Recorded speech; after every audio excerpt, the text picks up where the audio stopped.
Patok naman sa bagong taon ang mga hindi pangkaraniwang prutas na matatagpuan sa iba't ibang probinsya. Tunghayan sa report ni Ivy Hernando ng GMA Regional TV 1 North Central Luzon.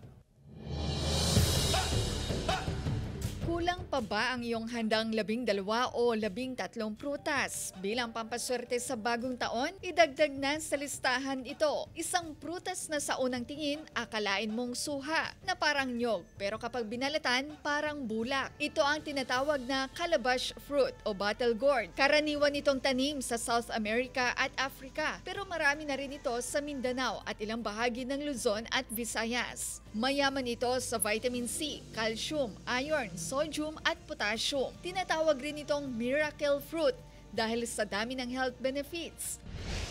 Sa bulubunduking barangay sa Cebu City, abala na ang ilan sa pagpitas ng mga tinanim nilang prutas. Isa sa kanila si Emma Erdimer, staff ng isang training facility ng Cebu City LGU. Sa pasilidad, makikita ang iba't ibang native fruits na libreng mapipitas tulad na ng chesa, native na bayabas, aratilis at kakao. Kanilang sir, mantay lain.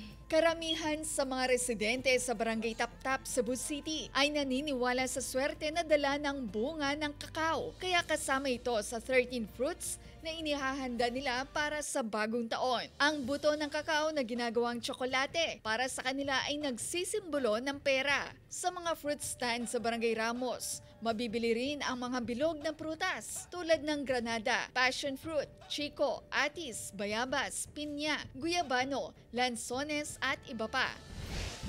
Sa Davao City, kahit hindi in season, may iilang mga tindahan pa rin ang nagbebenta ng mga prutas na tatak Davao para sa mga nais ihanda ito para sa medianoche sa pagsalubong sa bagong taon. Tulad na lang ng durian na nagkakahalaga ngayon ng 200 pesos per kilo sa Banquerohan Public Market. Marami pa rin ang mabibiling mangustin na nagkakahalaga ngayon ng 80 pesos to 150 pesos per kilo. Ang pomelo naman mabibili sa 40 to 60 pesos per kilo. Ang lansones naman 100 pesos ang bawat kilo dahil hindi rin in season.